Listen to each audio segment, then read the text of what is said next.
Hi guys, welcome back to my channel. Thank you so much for tuning in again in today's video. Today, as you read by the title, I have a Valentine's freestyle for you guys, and want to say happy Valentine's Day already.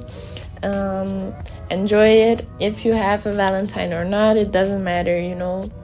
Also, I wanted to say sorry for not being active for a while, and I didn't make any Christmas videos or anything like that. And yeah, I want to make it up to you guys with some Valentine sets. Also, next year I will be doing some Christmas videos for sure.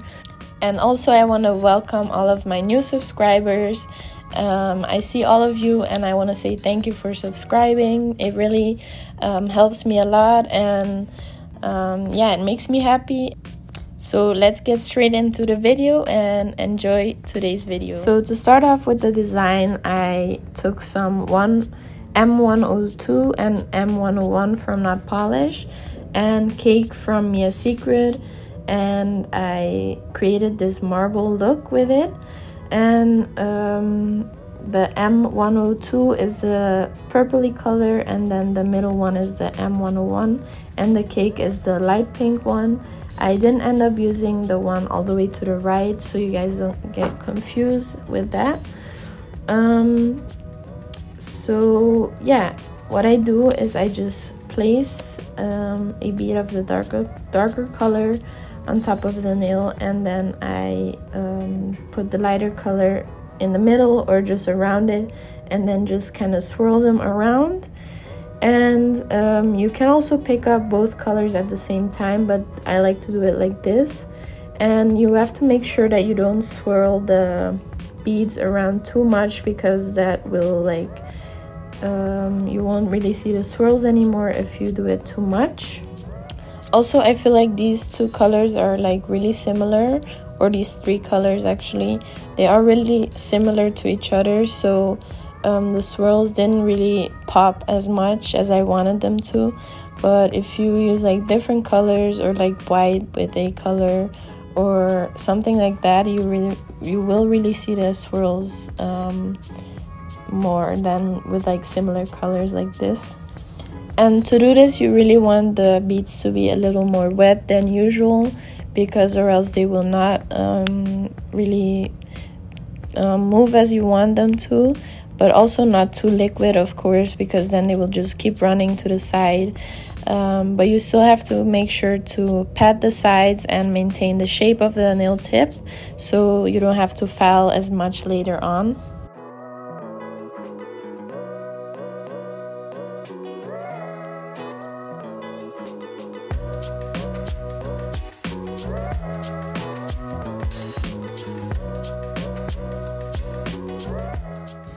After I was done with the swirly part, I took Second Nude from Not Polish and placed it just above the color that I just placed, and I slowly faded into the ombre part, or the marble part, I mean, to create a ombre effect. And then I also kind of blended up into the cuticle area, and then the second bead I placed just below the cuticle area, and I also slowly faded down. And while I'm doing that, I'm also trying to not flood the cuticle, as well as keep cleaning the cuticle area to really prevent that lifting later on. As you guys can see, I'm showing you this in real time, so I didn't speed this process up at all, so you guys can really see how my time of working is. And you can see it, I take my time, I don't rush it, anything. And here you can see how I clean up around the cuticle area as well. And you can always place more beads if you see, or if you think that the ombre isn't like the fade that you want yet. So you just place a bead where you need some more acrylic, or where you need some more coverage, and then you slowly blend it down again. Make sure your beads are not too dry or too wet with this process as well. And I totally forgot to mention that I already prepped the nails and everything. So of course you have to prep your nails beforehand. before applying the acrylic. Always make sure to prep your nails really well so you don't get any lifting. In any of my other videos I show how I prep my nails, so I decided to not show this process this time anymore. And as you can see, I also used double tips this time. Yeah, if you guys have any questions about how to apply double tips, or if you want to see a video about that specifically, then just let me know.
So for the ring finger, the middle finger, and the thumb, I did like this nude ombre first, as you just saw.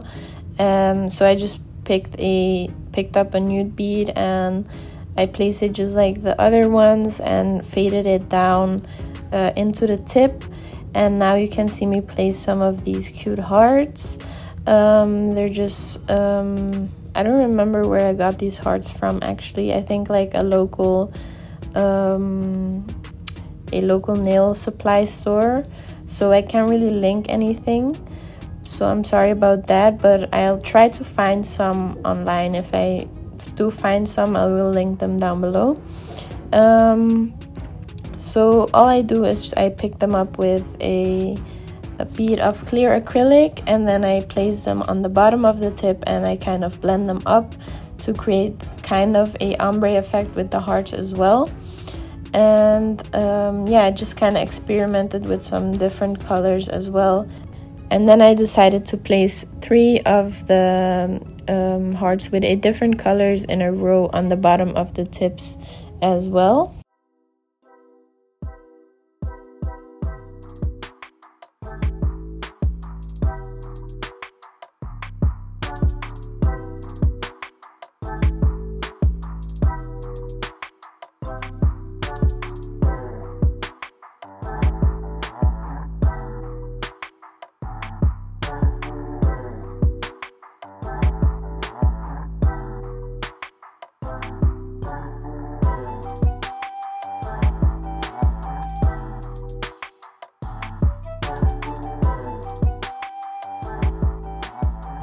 Now for the last step of the acrylic application, I take some clear acrylic from Cakesing Nails and I encapsulate all of the nails with this clear acrylic. And you really have to make sure to encapsulate all of the hearts really good so you don't file them off when you do file afterwards. So you know when they're encapsulated when everything is like not shining anymore underneath of the nail. And the other 2 nails you have to encapsulate as well, because we have that ombre, and yeah, if you don't encapsulate you will get rid of the ombre while filing, so we do not want that. And yeah, while you're applying the clear, also again make sure to always pat around the sides and maintain the shape of the tip.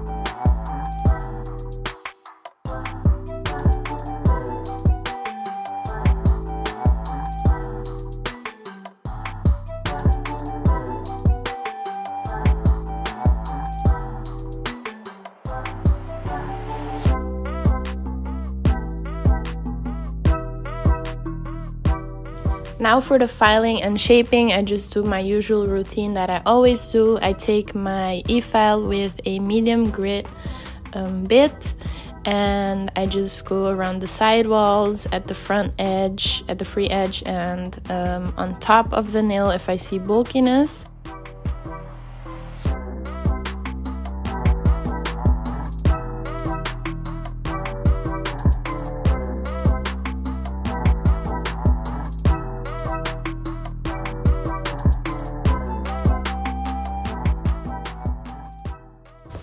And when I file around the left side of the nail and at the free edge, I do actually change my e-file to a reverse setting, and then I change it back for the right side and for on top of the nail to a forward setting, just because you get more of a crisper line then. Well, that just works best for me. And then for the opposite hand, I do it the opposite. So for the left and for the free edge, I do a forward setting, and for the right and on top, I do a reverse setting. If that makes sense, I hope you guys can understand what I mean. And then the bit really has to touch the sidewall really straight, so you get that crisp line, straight line. So yeah.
After I'm done with my e-file, I take my hand file as usual, my 100-180 grit hand file, and I just go around the sidewalls again and at the free edge in a 90-degree angle.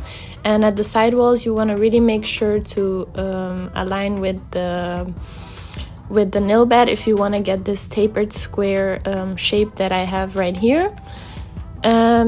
If you do want to go for coffin, you have to angle the file a little bit more to the tip, if that makes sense.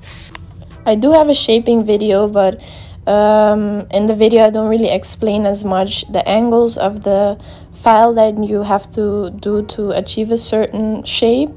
So I do kind of want to make an updated version of that. So yeah, stay tuned for that. I will be making an updated shaping video for you guys soon, since many of you guys liked it as well. But yeah, if you do struggle with shaping, you can still go check it out, because I explain more in depth there than in this video. And yeah, on top of the nail, I also file until I don't see any lumps or bumps anymore. You really want to make sure that the surface of the nail is really smooth, and you can see that with when the whole nail is like scratchy, if that makes sense. If the whole nail has like little scratches in it, then you know that the surface is pretty much smooth. And also remember to always look at it from the side as well, so you can see where the lumps and bumps are, because if you just look at it from the top, you won't see it as good.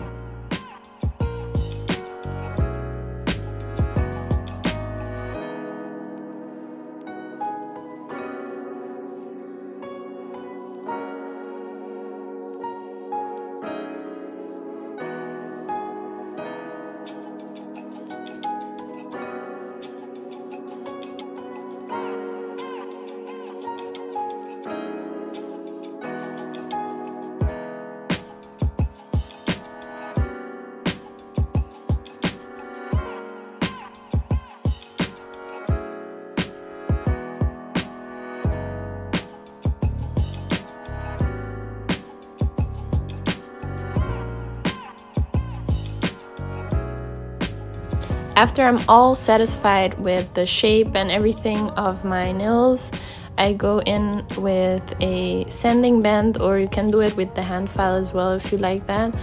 I go around the cuticle area to really seal that in, and to make sure nothing is over the cuticles or over the edge of the nails, so you can prevent that lifting. And then after that, I go ahead and buff the nails until I don't see any scratches anymore, to yeah, really smoothen out the surface of the nail to prevent the scratches from going through the top coat.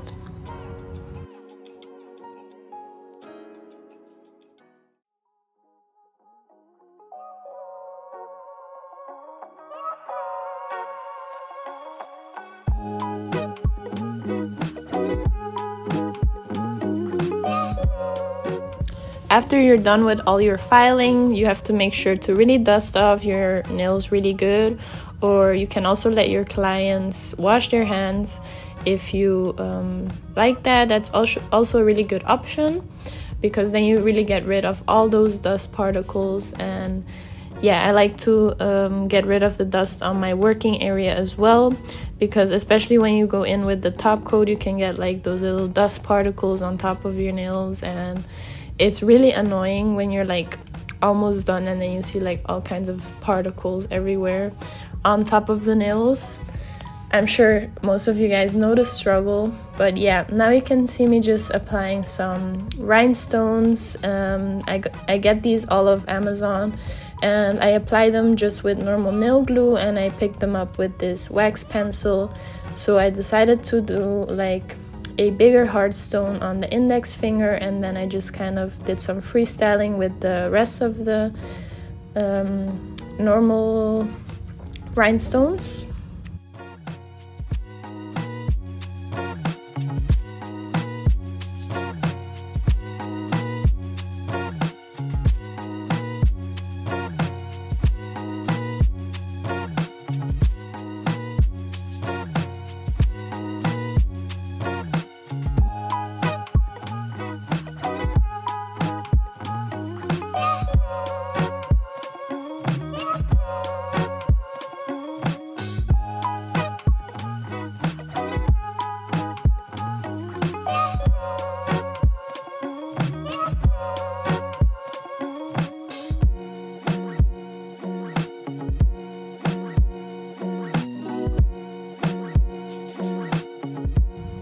Now for the top coat application, I use the Not Polish top coat, and if you didn't know, I do have a promo code for Not Polish. I will be leaving the promo code in the description box below. And yeah, you have to make sure to not go over the rhinestones with the top coat. And now looking back at the video, I'm like, It would have looked so cute also with matte top coat for like the heart nails, like the middle finger and the ring finger and the thumb. So that would be a really cute option as well, but I might change it up later. But it does look cute with the glossy top coat as well. And then I cure the top coat for 60 seconds and then another 30 seconds in my lamp. And I do only one coat of top coat. You don't need like many top coats. And also make sure to clean around the edges if you put like too much top coat. Yeah, because if you do like 5 layers of top coats, I promise you it will ruin the shape of your nails that you just filed and stuff. So don't go overboard with the top coat.